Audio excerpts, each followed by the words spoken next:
যখন দেখবেন চোখ, হায় হায়, কেন যেন চোখের মধ্যে হায়া চলে এসেছে, এখন আর এগুলা ভালো লাগছে না।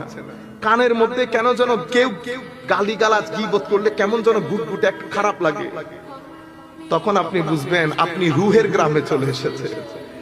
আমার আল্লাহ রাব্বুল আলামিনের ওই নূরের ওই জায়গার মধ্যে আপনি চলে এসেছেন। যখন এখানে আসবেন তখন আপনি আরো যেতে চাইবেন। দেখবেন তিলাওয়াতে কোরআন তখন ভালো লাগছে, নামাজ পড়তে ভালো লাগছে। তখন মানুষের সাথে খারাপ ব্যবহার করলে ভিতর দুঃখ দুঃখ দুঃখ দুঃখ করে, আমরা কি বলি, বুক ধরে গেছে। কেন বুক ধরে গেল?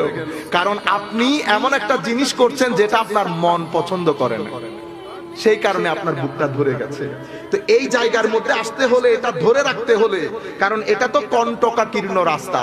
আপনি এখন ওই গ্রাম থেকে বের হয়ে এই গ্রামে আসতেছেন। এই যে আমি আপনাকে বলেছি এই দুনিয়া, এখানে এখানে কাছে কিছু ভাঙা চোরা পড়ে আছে, সাপ, বিচ্ছু, বাঘ, সিংহ, টাকা পড়ে আছে। আমি যখন যাচ্ছি পিছন থেকে একজন আমাকে ডেকে বলতেছে, উম্মত সাবধান। কি বলেছে? উম্মত সাবধান। যিনি ডাক দিয়েছেন ওনার নাম মুহাম্মদুর রাসূলুল্লাহ। আমার আল্লাহ পবিত্র কোরআনের মধ্যে কি সুন্দর করে বলছে দেখেন, রব্বানা ইন্নানা সামি'না মুনাদিয়ান ইউনাদি।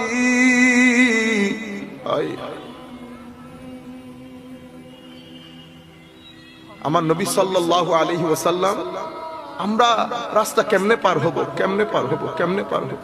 হায় হায়, আমার আল্লাহ বলছেন রব্বানা ইন্নানা সামি'না মুনাদিয়ান ইউনাদি। এক মুনাদি আমার আল্লাহ পাঠিয়েছে, আমার নবী ডাক দিয়েছেন, উম্মত আছি, ভয় পাওয়ার কিছু নাই। এভাবে এভাবে যেতে হবে। ইয়া রাসূলুল্লাহ, এখানে তো কেউ নাই, আমার গোলাম আছে, আমার গোলাম আছে, থাকবে, নিঃসংকোচিতে চলে যাও। আমি তো বোতলের তো কাচের বোতল পড়া ভাঙা, আমরা কি করি, আস্তে আস্তে পা রাখি, ঠিক না? এক পা দেই তো এক পা পিছায়, এটাকে তাকওয়া বলে। কি বলে? তাকওয়া। তাকওয়া মানে ভয় ভীতি সহকারে দুনিয়া থেকে বেঁচে থাকা। এই যে আমার ভিতরে ভীতির সংসার হয়েছে, কেন? কারণ কাচের বোতলে পা পড়লে পা কেটে যাবে, আবার বোতলে আওয়াজ করলে বাঘ উঠে যাবে, বাঘ উঠে গেলে সিংহ উঠে যাবে, বাঘ সিংহ একসাথে উঠে গেলে আমার জীবনও যাবে, মাল